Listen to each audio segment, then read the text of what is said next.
Okay, so we're very lucky, fortunate to have Professor Naresh Agarwal with us this evening to talk about information behavior and context. Naresh is an associate professor here at Simmons, and I'm very pleased and excited and looking forward to your presentation, Naresh. So without further ado, I will turn it over to you. I will say actually though that I don't know the best format.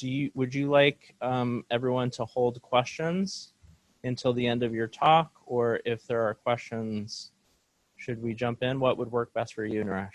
I think you can jump in if there are questions. So you can interrupt me, and then I'll take questions. I think that way it'll be more interactive. Okay, so maybe what I'll ask, I'll be the keeper of the microphone, and if you all have questions, maybe to raise your hand, and I'll run over to you and give you the microphone.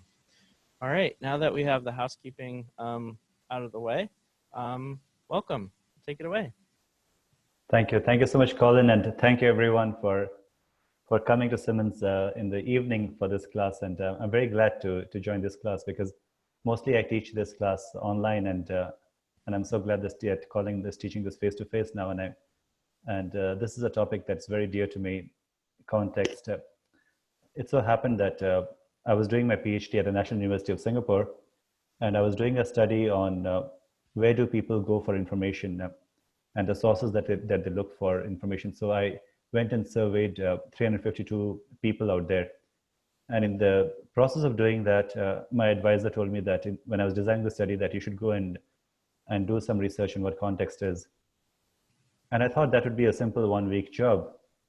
And I started digging into that. And after 1 month of trying to dig into it, I still could not figure out what context was. And I didn't know what my advisor then was getting me into. And now I think it's been like more than 10 years, I think 13, 14 years that I've been grappling with this phenomena. And then 3 or 4 years ago, when I got a sabbatical from Simmons, that was the time then I thought of writing a book on it. And then I wrote a book, and it was all trying to put into a book format all that I understood about context in the years that I was trying to grapple through it. And it is a big term. There have been a number of conferences on it. There's the Information Seeking in Context, the ISEC conference that deals with it. There's the Information Interaction in Context, that's a conference as well. And in ASIST, which is the Association for Information Science and Technology, there as well, in a lot of papers, you find context mentioned. And then there is this other term, information behavior, which again is not a very easy term to understand. In the olden days, they used to call this INSU or INSU, which stood for Information Needs, Seeking, and Use. And the term that was more widely used at that point in time was information seeking. And then what people realized was that there is much more to information behavior than seeking. So there is seeking information from people, there is searching from computer-based sources, there is information creation, information avoidance, a whole lot of other phenomena. So they try to club it all into a bigger term called information behavior. So I'll talk about where the user or the person comes in, where information behavior comes in, and what do we understand by context. So my name is Naresh Agarwal. I've been at Simmons for more than 10 years now. This is my 11th year.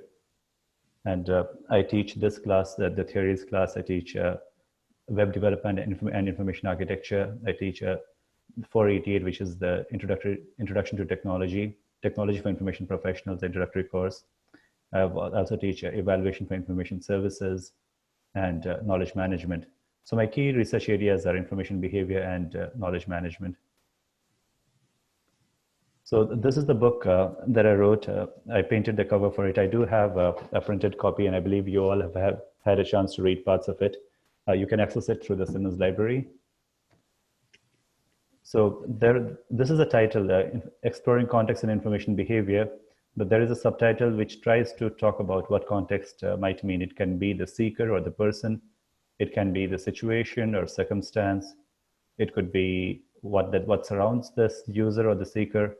And it could be the shared identities that we have with people that are close to us, or even with computer-based systems or books or resources that we feel are good sources of information for us and that we are familiar with. So when we think of information behavior, this can be thought of as essential human activities, things that we do on a daily basis, like whether attending a talk as part of a class in the evening, that's part of human behavior, or it could be taking classes, it could be going and looking for lunch, or talking to a friend, or reading a book, or going to the library. Any of those could be seen as part of information behavior or human information behavior. So in this process, it happens that we do have a need. You engage in a behavior because there is a need for information. And on a very basic level, it goes down to this concept of human need. We do have a need. Maslow has there's Maslow's hierarchy of human needs, which talks about basic. Let me pull that out. So there is a pyramid here. So here you have a physiological need, which is like food, clothing, shelter, and all that. There's a need for safety. There's a need for love and belonging. There's a need for respect and self-esteem. And once all of those needs are satisfied, then we have this need for self-actualization, which is about trying to find a reason for being, or something beyond you.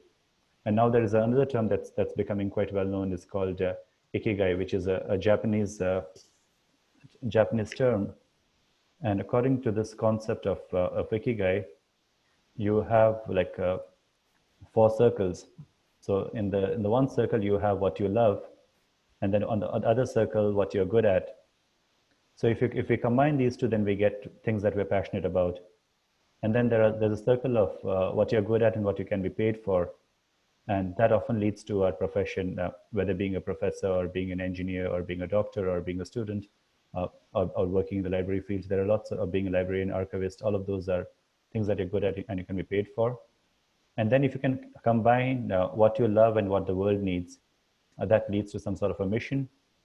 And then if you combine all 4 things that you're good at, things that you love, things what the world needs and what you can be paid for, then this is what they call as ikigai. That's a sweet spot in which they recommend as something that we should try and get during our human journeys. So all of these stem from our basic human needs. But in any of this process, you'll find that information is an inherent part of it. So there is a person on one end, and then there is there's information, and there is technology. So when we combine all of these 3, we reach something called information science. So this need for information has been there as a very basic need. And there is I wrote a paper in 2015. This is a paper where I try to define serendipity and information behavior. So I won't go into serendipity so much in this talk, but I wanted to introduce the definitions of what an actor means and what information need means. So the actor is basically any person, which is you or me, or it could be a child, it could be a lawyer, a doctor, a librarian, it could be any person. But Brenda Derwin she defines it as a body, mind, heart, and spirit moving through time and space with a past history, present reality, and future dreams or ambitions. So I like this definition because when you try to imagine a user as this person, right, which is a body, mind, heart, and spirit, then you get the totality of a person rather than the stereotype, which we often tend to do, even in the studies that we carry out when we say information behavior of a certain segment of people. That is the level of stereotyping that's happening over there. But if we imagine people as we see ourselves as body, mind, heart, and spirit, we all have that same need for love and acceptance and respect. So if we imagine ourselves and other people in the same boat, then we are able to understand our users or actors much better. So in the course of your work, let's say you have to work on an assignment. So for that, you need information. So that need comes about mostly, or when you have to work on a project that somebody's asking you to deliver. But sometimes the need arises because you're simply curious. And so in this process of trying to fulfill our need, we start looking for information, and that process of engaging in the search for information becomes part of our information behavior. So there's a very nice paper by Line, which was published in 1974, which not many people know about. So it's a short paper which is only one page in length. So in that paper, he defines information need, want, and demand as three separate things. So he says that information need is what the actor is the user over here, or the person. So information need is what the actor ought to do or should have in order to satisfy one's requirements for work, for research, for recreation, etc. So it is more like necessity. Information need. So it says that information need here is necessity, and want is not what you need really; it's what you would like to have. So he says that individuals may need an item that they do not want, or want an item that they do not need. So in today's context, it could be persons wanting to buy a tablet computer because they see somebody else with it, but not because they really need it. So here you have want, which is separate from need. And then you can have a separate thing, which is demand. So you have something that you need, and then which is necessity, and then something that you want. And now you decide to act on this need or the want. And then you demand information from either a computer-based system or from a colleague or from a reference desk at the library. So this is demand. And now in the literature in information science, the term information seeking that we often see can be linked to this demand as per Line's definition. So Line defined demand as what the actor actually asks for. So Line says that you could actually combine these three terms as information need, want, and seeking as something called information requirement, which would subsume all of these three into one. And then it also says there is get, which is what this is what the information that the actor actually gets, which may or may not satisfy the person's need. Okay. So even though there are these various terms, the most common term is information need. And there have been various books and papers on it, like Charles Cole wrote a book on this. There is a book here on information needs. Yeah, Cole has this book where he talks a lot about what need means. And then there is a 1968 paper as well, which is a very famous paper on defining 4 types of need, visceral need. So there has been a lot of work on what need means. Okay. So for the purposes of our understanding, we can think of information behavior as essential human activities which are carried out in response to satisfying one's need for information. And this can include seeking. Seeking can happen alone when you're looking for information by yourself, or it can also happen collaboratively when you're doing collaborative information seeking, or CIB, which is again a field which a lot of people are doing research on. Or it can happen as part of your work. This is the most commonly studied phenomena, because most people are interested in how workers or employees look for information. But there have been people like Savalainen who have studied information seeking in everyday life. So it's more about everyday life information behavior when you're not really looking for information to satisfy a requirement, but you are doing things for yourself, which could include things like a visit to the grocery or trying to cook dinner for yourself and stuff like that. So when you look for information in response to those kinds of requirements, then that is also part of information seeking. So information seeking can happen in person when you're talking to someone, or it can happen virtually, like the way we are talking right now through a computer-based medium, through the Zoom conference. And it can also happen through tablets, smartphones, and various other kinds of channels or media. And then this also includes the use of information, not just the seeking and looking for information, also the use part of it. And it also includes avoiding information. Now, avoiding information is also a very interesting phenomenon, especially in today's world when we have so much of information overload. So, like there are some studies in which, let's say for instance, there could be patients who are diagnosed with a certain disease, and they avoid looking for information on that. Or it could be, for the last 2 years, I've been doing research on the non-response behavior. Why would people not respond or what would be people's reaction when other people do not respond to their text messages or phone calls on social media or on messaging platforms. So how does it impact the sender and the receiver? So those are also forms of information avoidance. And then there is a whole study, whole field as well. So our director, Sandra Ardaliz, she came up with this theory of information encountering. And so there is a lot of researchers who are now studying serendipity and information encountering, which is different from seeking, because in this case, you are actually finding information when you're not really looking for it. And how does that impact? Sorry, the background sound that you're hearing is my 4-year-old son who's just come here right now. That's okay, no problem. Yeah, thank you, Colin. So, this is the paper on serendipity that I have. So this is basically talking about information encountering here.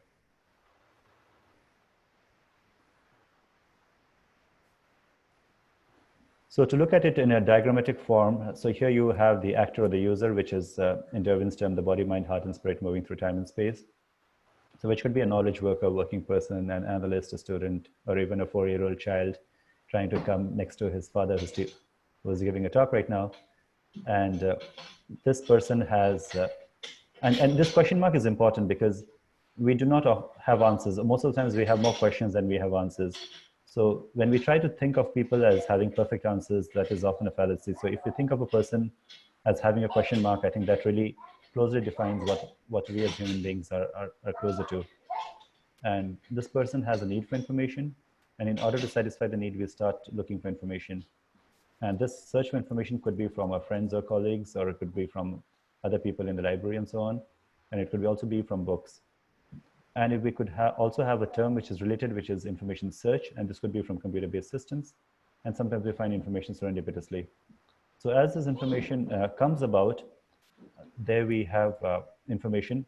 And now one of the things that we're finding is that rather than information coming about, we have disinformation coming about, or misinformation or fake news that come as well. So as this information comes, whether it is real or not, whether it's reliable or not, we try to make sense of it.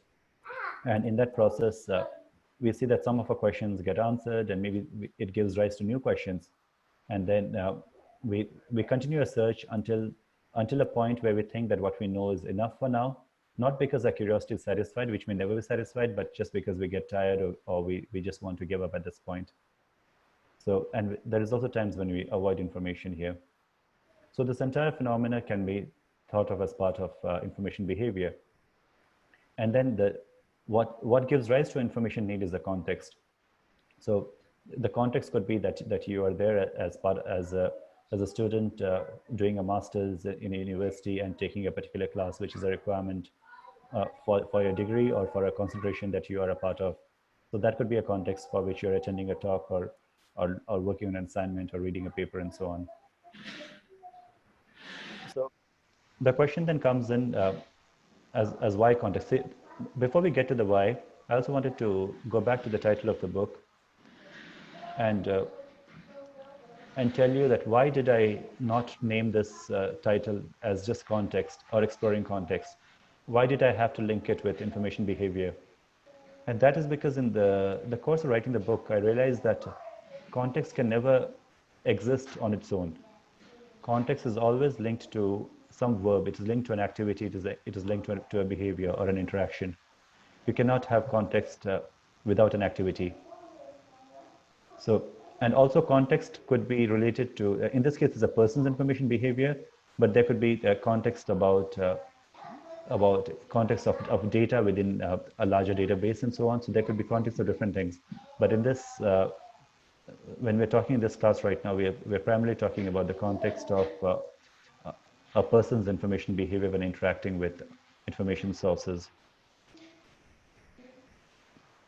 So then the question is, why context? Why do we really need to worry about this term context? And that is because whenever you do any search or when you're looking for anything, right, context becomes really important. For instance, when you go online and let's say I search for Apple, right? So if I go and search for Apple over here, now you might find that the first few links I'm getting is for the Apple official site and then Apple and all that.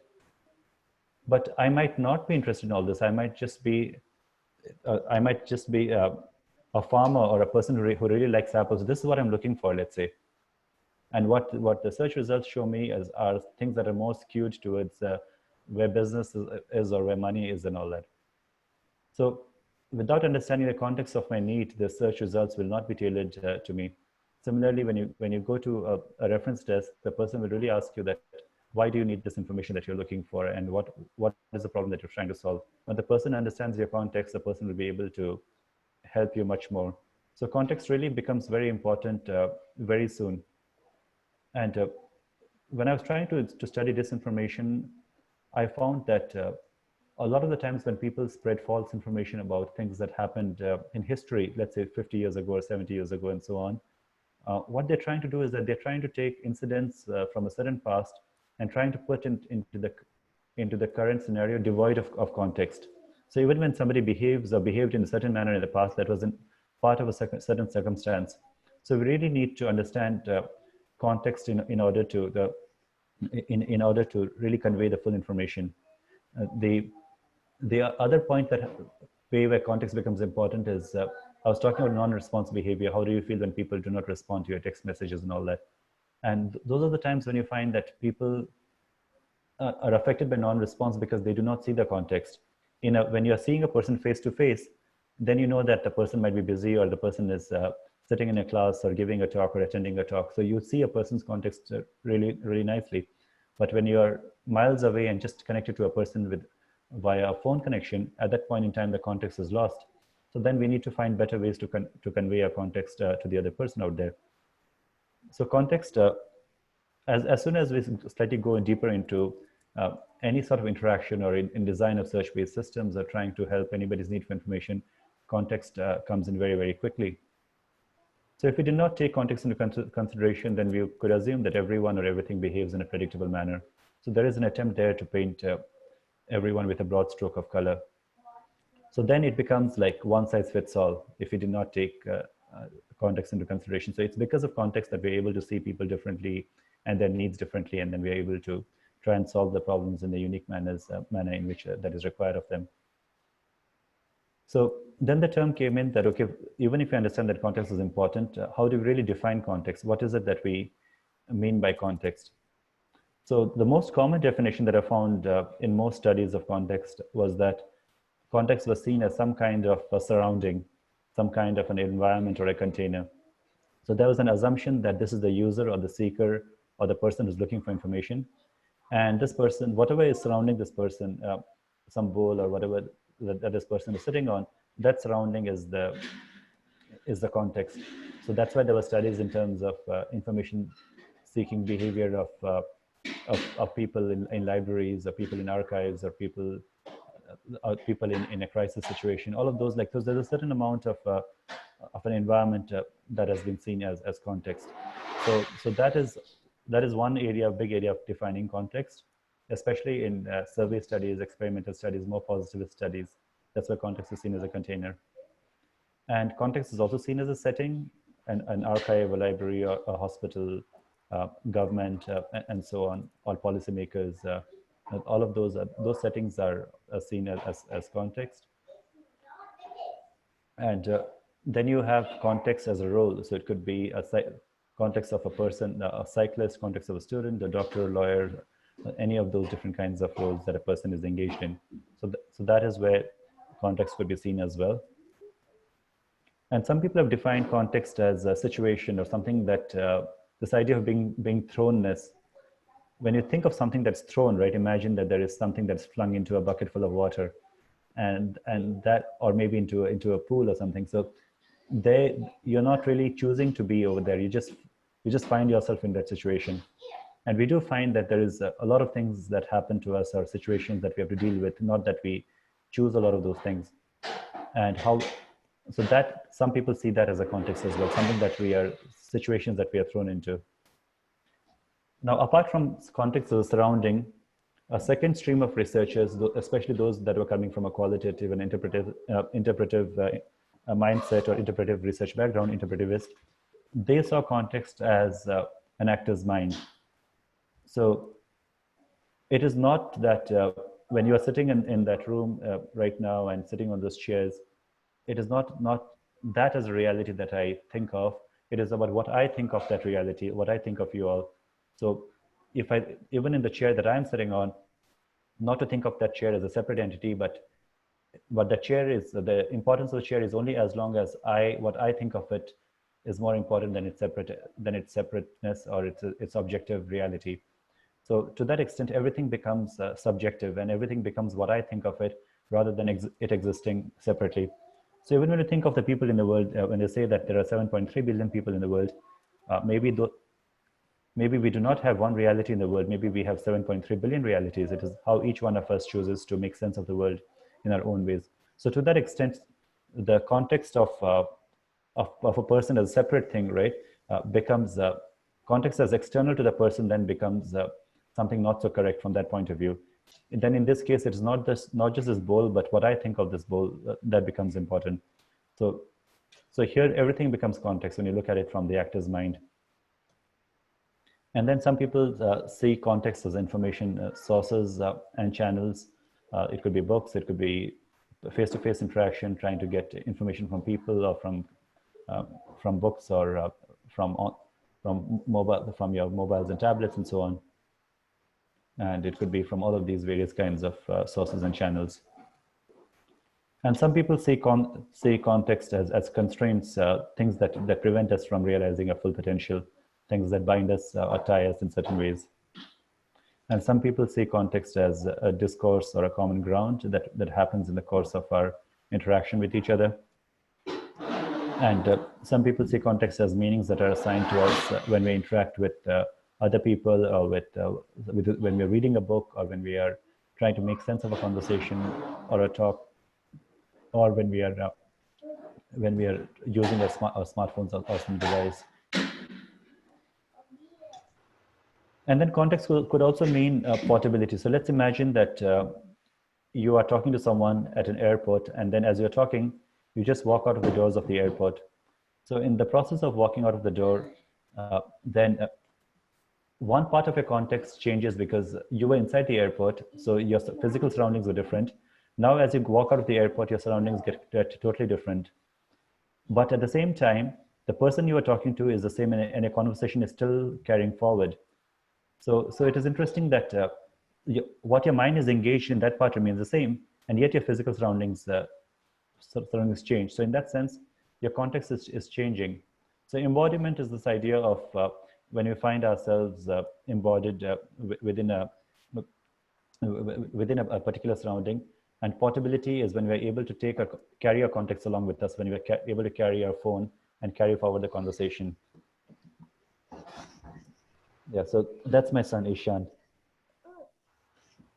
So once we think of this, all of these varying definitions of context, the question then comes in is that which one of this is real and which one of this is not a real definition, and how do we try to reconcile all these definitions? So which one of them is saying the truth, that context is actor's mind or context is surrounding, and which one of them is lying?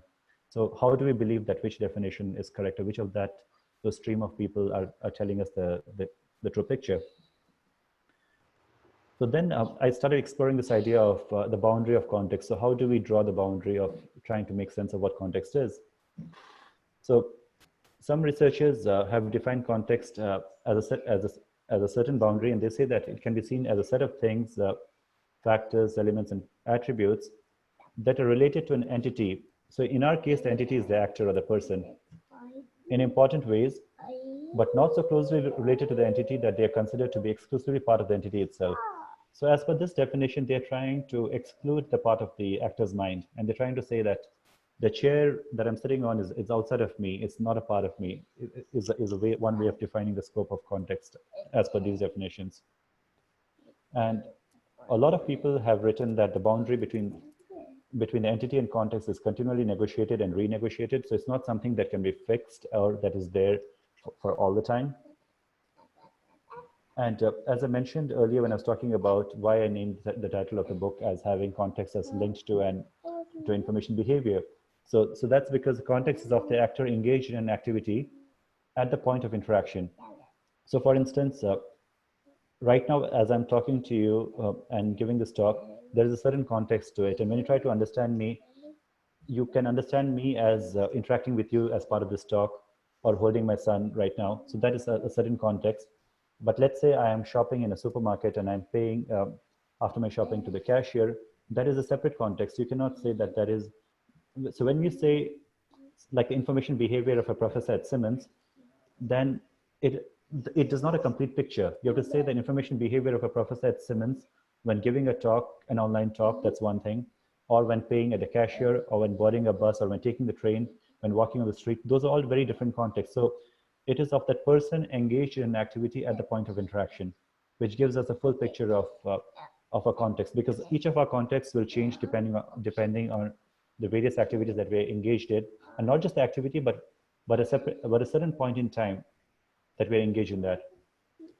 So when we try to understand this concept, we get to this idea that that we cannot really know people. When we say I know someone, or that person behaved with me in a certain manner, that is a thing of the past, because that person, it was only, you know, that person only at that, only the way that person was during that point in time when that person was interacting with you.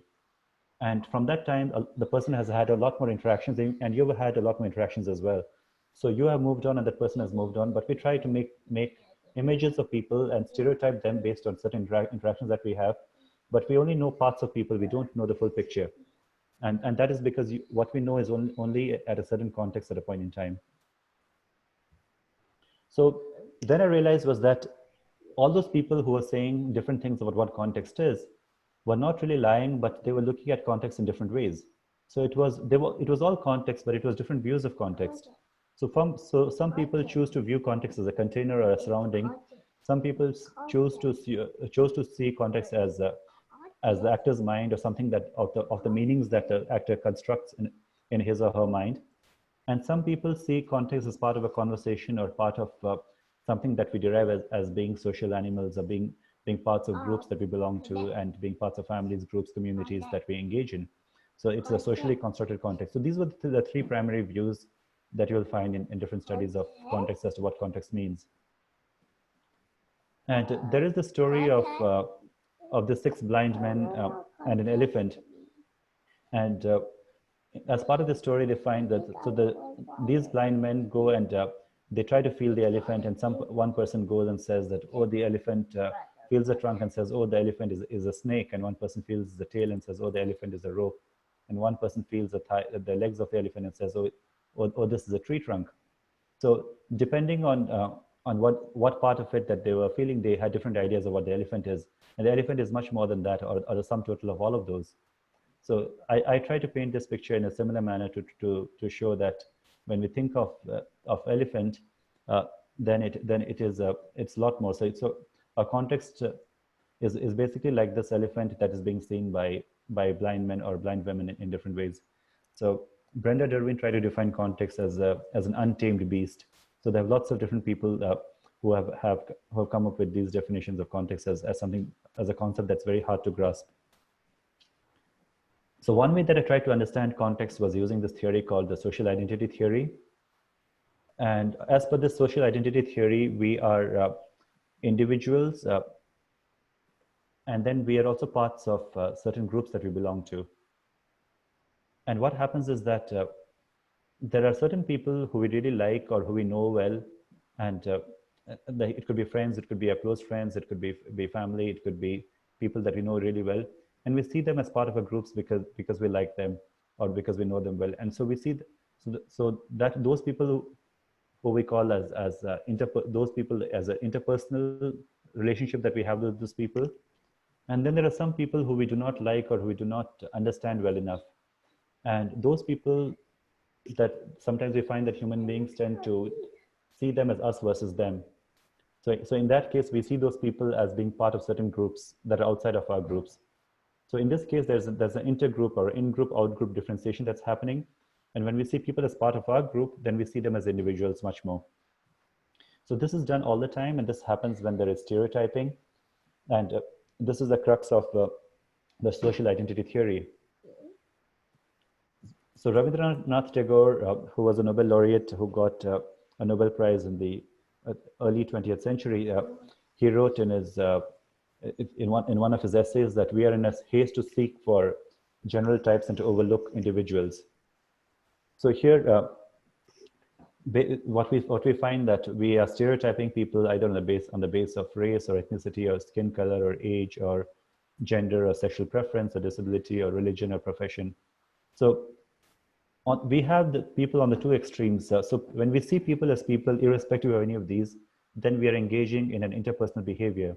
But when we see people as a certain circle that they belong to and not as individuals first, then we are not really doing full justice to ourselves and to them. And then we are engaging in intergroup behavior. So I try to take this social identity theory and try to apply this to my understanding of context. And so what I saw was that in the first case where we look as context as constructed meaning or the personal view of context, then I call this as the I in context, or Naresh Agarwal trying to understand his own context, or Colin Rhinesmith trying to understand his own context. So when that happens, it's basically the context of the actor as understood by the actor. So here you have the personal context of the person engaged in IB, which is information behavior, and we see ourselves as parts of various groups, and these groups can be based on our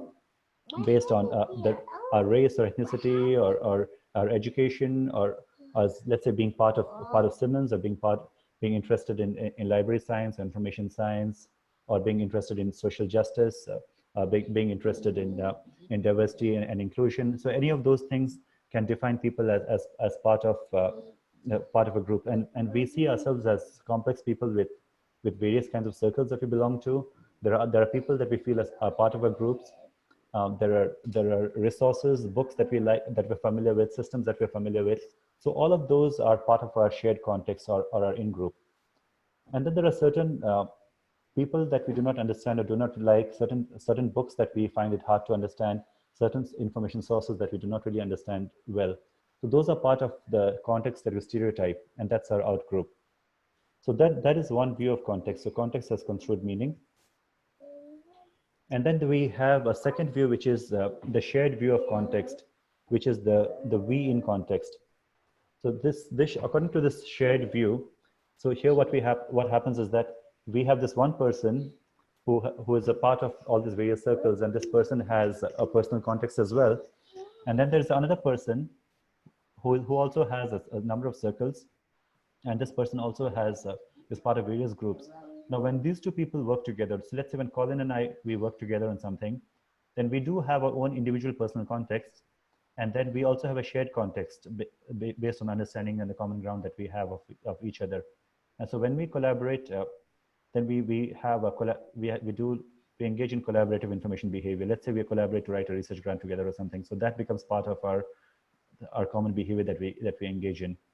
So in this case, there's a shared context that we share, and then it might be that even as a pair of people working on something, there are certain people that we do not understand. So those become part of the people that we stereotype, or the part of resources or other entities that we stereotype. So this is the idea of the we in context, or the shared view of context. And then the third part is the stereotyped view of context, which I call, so when we are trying to see context as a container or a surrounding, then we are engaging in this stereotyped view. So this is basically the context of a group of people, like the context of librarians, or context of archivists, or context of doctors, lawyers, or students, or toddlers, or preschoolers, a context of a group of people that a researcher is trying to study, or the context of a people that a system designer is trying to do, or an app developer or a website maker is trying to understand users' needs. In which case you are seeing yourself as a separate entity, and then you are saying that person's context, his context, or her context, or their context. So in this case, it could be that I'm trying to study one particular individual, in which case it would be the context of a single person, or I'm trying to study a group of people. So it could be the context of a group of people. And in some cases, when I'm trying to engage in, let's say, qualitative studies, ethnographic-based studies, where I'm trying to immerse myself in the surroundings or the settings of the people that I'm trying to study, in which case I do see people as context, but it is still there is still a gap in me trying to understand these people and their own lives that they lead in a way. So it could be action research, it could be ethnography, but but there is still a level of stereotyping that happens, but it's less than this other intergroup behavior that's happening in this other kinds of context. So there are these three views: the context as container, which positivist researchers primarily engage in. Then there is a socially constructed context, which happens when we try to study the context of people that are engaged in collaborative information behavior. And when we try to study our own context, then we're looking at context from the meanings that we create in our own minds as part of the constructionist behavior. So as I try to study this boundary, I try to summarize as what are the main parts that make up context, what are parts of the whole, what are the elements of context. So in which case I came up with these 7 things or 7 types of things which I felt summarize context really well. So one was the context, one was the environment, which is similar to the surrounding or the container, which we saw earlier. And context includes the actor as well. So this will include the actor's mind, this part, this actor's minds. So then you have the actor, and then you have the need for information whatever information the actor requires, that's part of the context as well. And this need gives rise to a certain activity or a certain behavior or a certain task that the actor needs to fulfill. So the task or the activity or the problem or the situation for which the actor starts looking for information, that is part of your context as well. And in order to satisfy this need that arose because of this task, or the environment gives rise to the interaction of the actor and the environment gives rise to this task or activity because of which we have the need. And then you start looking for information from sources, which could be from human sources or from computer-based sources, or even from impersonal sources like books and manuals. So when we start looking for information in that way, so that is part of our context as well. And then there is this idea of the relationship between the actor and the source, because the more I'm familiar with my source, the more I'll see that source as part of my shared context. And if I'm less familiar with the source, even though the person might know a lot, I will tend not to look for information from that person or that system or the resource in that phase. So there the context could be stereotype at that stage. So the source could be part of your shared context or could be part of the stereotype context, depending on my degree of comfort with the source and depending on my relationship with that source. And all of this happens within a time and space. So the time and space is an important part of context as well. So when we take all these 7 factors into consideration, we get a pretty clear view of what context might be. So each of these 7 elements can be seen from a person's own point of view, or can be seen as a collaborative team or a group's or a pair's point of view, which is part of the shared view, or it could be seen as somebody else's context that we're trying to study, in which case it is there's a circle around this person, because we have a level of stereotyping that's happening over there. So when we try to place these context elements into different views, so in this example, I'm placing them in my personal view. Here I have my personal context, and here there's the actor and the information need. And then there's my shared context or a stereotype context as well. And this is my environment. So an interaction of the actor and the environment gives rise to this task or activity. And based on this, I have a certain information that is required. And then to fulfill this need, I might look for a source or system or channel, which is in between these circles of shared and stereotype, and this could move from here and there depending on how comfortable I am with this source of information. So then, as the next step, I try to find different variables in research studies that have try to understand context and how these map to different elements of context. So in studies of environment, there have been different variables about the type of environment, like an organization, social network, culture, physical environment, organizational structure, diversity, goals, and so on. And then there are studies of tasks can include things like the importance of tasks, the complexity of tasks, the difficulty of tasks, interdependency, the nature of task, and so on. If a task is more important, if a task is urgent, then which sources you look for would change. Then need has also been studied, the trigger and everyday life need versus job-based need, the changing nature of need, and so on.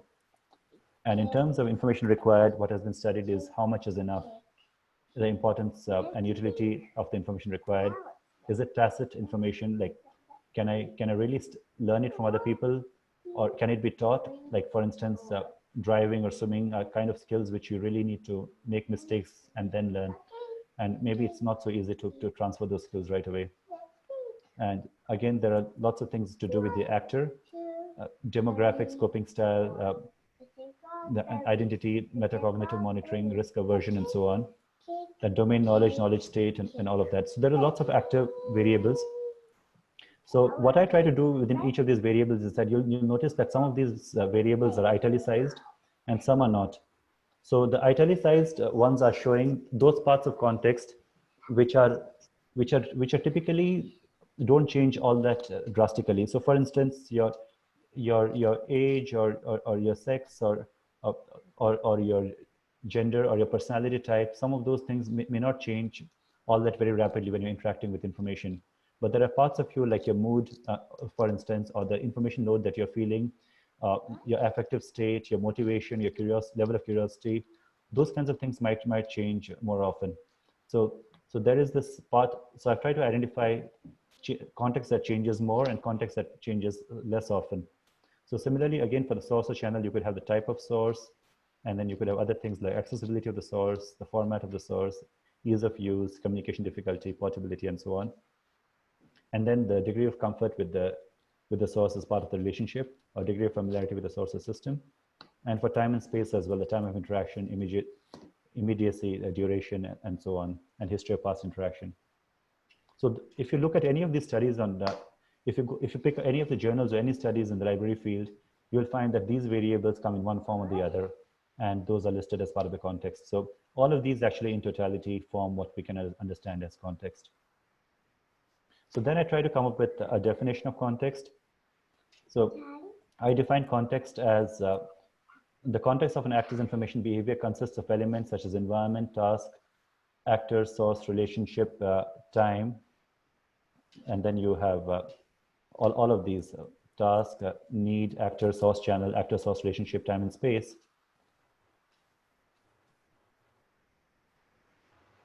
That are relevant to the behavior during the course of interaction.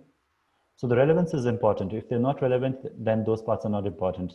So the relevance is important.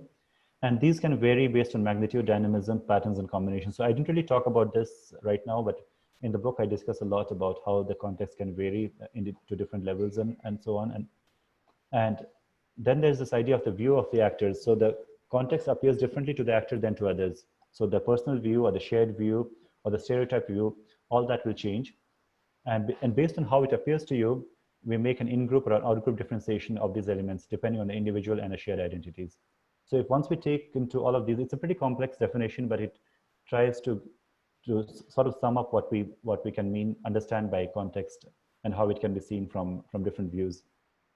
So Naresh, yeah. I'm sorry to interrupt. Can I ask you a question? Yes. About could you go back to the triangle for a second that you had with the yeah, that's great. So all of those terms inside the triangle and the list that you came up with. So did you identified this list based on the literature? Is that how you got to it, or did you? Yes. I spent about 9 months to a year doing a literature review, and I looked and I had a research assistant to help me, and we spent we looked at almost all the articles we could find in the information seeking in context conferences, as well as a lot of articles on JSIST and on other papers. And in all of those, we try to sum up what do we understand by context. So the entire chapter 2 of the book. So chapter 1 is on different views of context, and the entire chapter 2 is a literature review. So that whole list is formed based on what we found. So there's a more detailed classification on individual studies in the book. So this is about models and frameworks incorporating context. So in the first phase, I try to look at different models of information seeking behavior.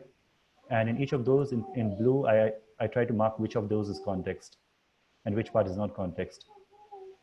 So the first part is just looking at all of these models and trying to identify which part is context.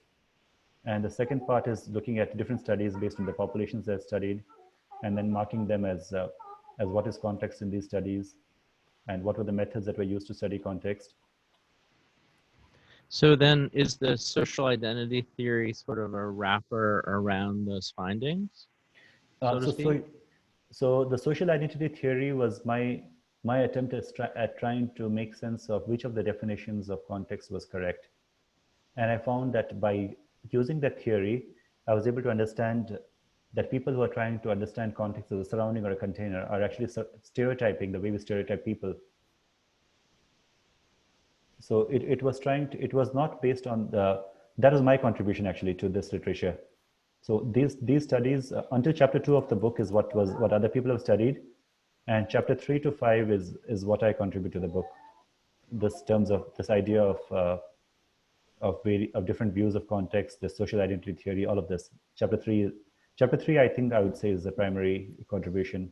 The rest of it kind of is discussing and flowing from there. That's great. Thank you. So we have maybe about 10 minutes left. Did you? Yeah, I think I just had 1 or 2 slides, which is I was about to end. Oh, okay. Oh, okay. Yeah. Okay. Yeah, Sorry. I think I had like. So what I was just saying was that the book also, the things that I did not cover in the talk. So there's this whole literature review in the book, which is on page 21. And there is a discussion in chapter 4, I think, on designing research studies in corporate context. So now how can you take it further from there and then design research studies? I think that part is interesting and important. How can you basically apply that in research design, and how context moves and how context overlaps and changes.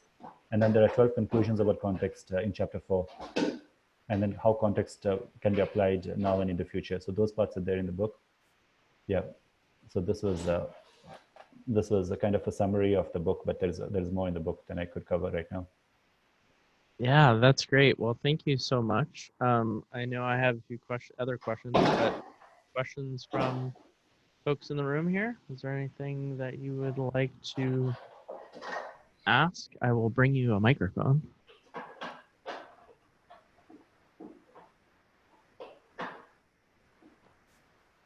Brandon.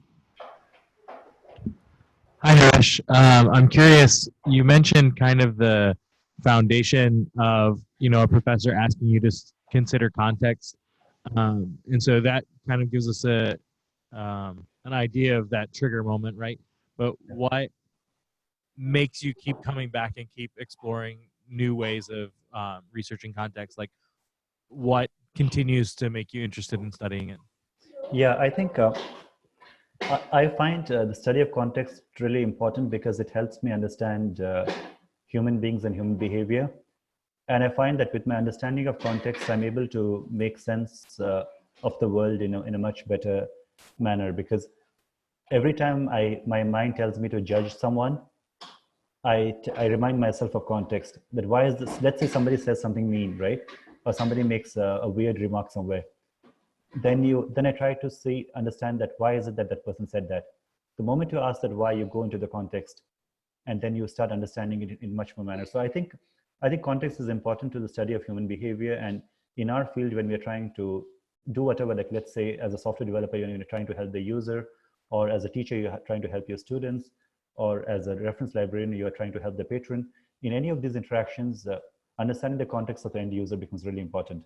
So I find that studying context really, it's a very exciting topic for me right now. And even now, what happens is I keep getting new terms. The other day, I wrote something called controlling context, that there are people who are trying to shape narratives or change narratives, are basically trying to control context in different ways.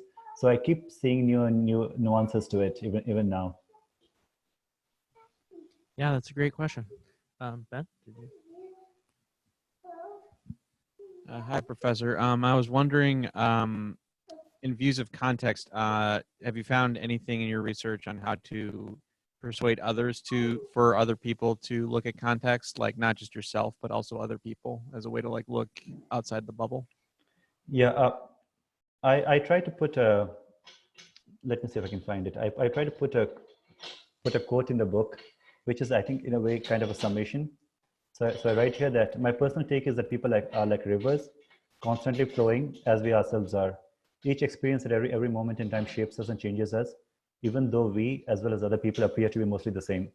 When we meet a person and make a judgment, we are essentially taking a snapshot of a flowing river. The person, as well as us, would have been moved forward since then. Thus, the act of knowing someone is a misnomer. Rather, we can say that we know someone as the person was at that particular point in time, or at the moments when we interacted with the person. Due to the ephemeral nature of the interaction, we thus might be stereotyping more often than we realize of at least some aspects of the context surrounding our interaction with that person. So it is, I think it's a lifelong quest, because even now we find, right, the world is divided into two kinds of people. There's one kind of people in the world who routinely engage in us versus them and try to spread the fear of the them in the minds of the us, right? That is one thing that you find. And then there's the other aspect where we find that the diversity is given in the world, but inclusion is a choice. And once we embark on this idea of including people, of inclusion as an essential part and equity as an essential part, right, then that's the kind of a narrative that we're trying to shape and trying to make the world a better place for all of us. So I find that the world is constantly trying to fight or jostle between these two types of people, or these two types of interactions, where there is a routine us versus them and fear of the them, and then there is the other group which is trying to include the people, saying that everyone is a part of us. So it is about, when you understand this, and when you're able to convey this idea of that what we are, when we stereotype people, we are not really giving a true picture. We are stereotyping only because we do not understand them. The moment that we start understanding them, they become part of a shared context. So I think there's a deeper philosophical idea to this, and it's a lifelong quest, I guess, in order to try to convince people. And I think you, as library and information science students, right, can become big advocates in trying to make a better world, at least in terms of helping people fight the false narratives as well as disinformation that is flowing out there. And understanding people's context and conveying context and becomes an essential part of that understanding. That's great. Thank you. Any other questions? Oh, I'm sorry, Anna.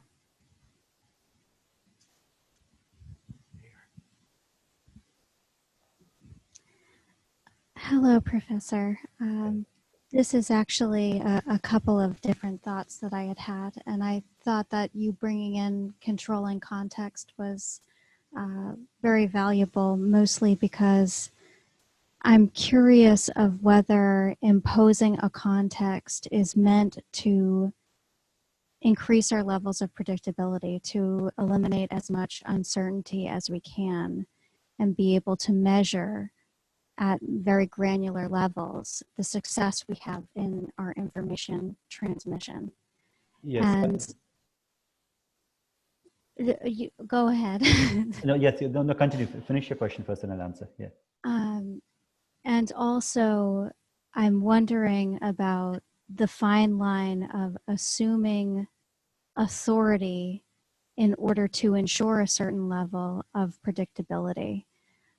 And I was thinking about this as I was driving down the highway, and I saw a lot of state troopers dotting what I imagine to be statistically high speeding zones.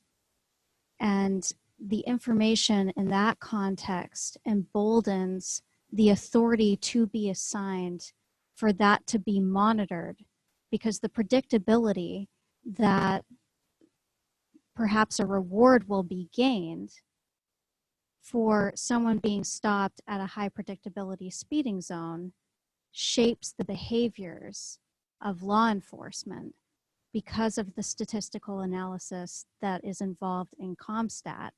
And it ends up influencing the behaviors, the information-seeking behaviors of people that are assigned authority. And I don't know if it's because they understand the ethical responsibility that comes with prescribing and creating a predictive model in which the subjects are almost obligated to create that information. Yes, I think your question is very interesting, and it is about showing, when we go back to this slide over here and we talk about this idea of different views of context, right? Then the question is, if we know that the context as a container is inherently false, in the sense that a context is almost always more than that, why is it that we still teach this, or why is it that this is practiced or studied? That is because it gives a certain level of predictability, as you say.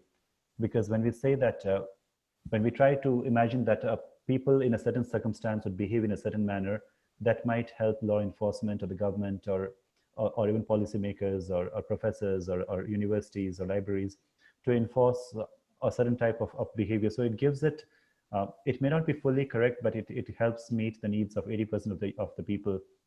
And So it is kind of a, when we look at between these two, right, it is kind of a fight between having some sort of a template-based model, or having consistency, versus allowing people to do their thing, having intellectual freedom, having the freedom to do, freedom and choice. So the way I explain this in the book is that I use this example of colors, and I talk about how categorizing and classification do not reflect reality. So we say that, I write that the study of organization of information is at the core to the practice of LIS. So however, categorizing and classification do not reflect reality. So there are countless colors. So there could be millions of colors. So even though only a small number is commonly used in language. So moments and instances of time are artificially classified as years, months, days, hours, minutes, etc. And this is because as human beings, we cannot process so much information. So it is helpful to have a small number of things to convey to people. So similarly, when we say context is a continuous environment, while being convenient and perhaps necessary, does not reflect reality. So this is because, for policymakers and governments and all that, they continue to see people as living in containers or specific settings, is because it helps them meet the needs of, let's say, majority of the users, or the most common set of users. And even though, but as long as they understand that it is not true, or that there could be exceptions to the rule, then it's fine. It's only when they deny the idea of exceptions, or the right of exceptions to exist, that's where there's a problem. I'm not sure if I answered your question, but that's a relationship that I see with what I've written in the book with the question that you asked. Thank you, Naresh. Any final questions, comments before we let Naresh go? Well, Naresh, any final thoughts that you wanted to add? No, I think there's a lot to this topic. I could speak for 3 hours, and I'm sure you all could speak for a long time on this as well.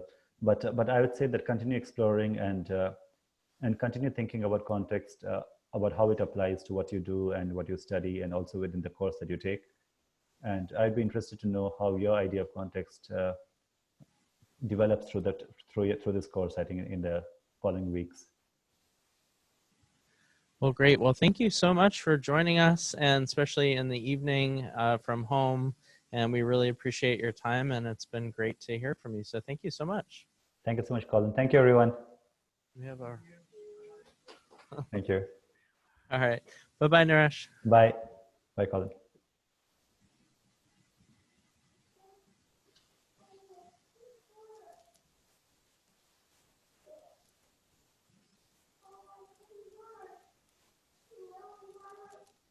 Colin, should I leave the meeting, or will you stop the recording?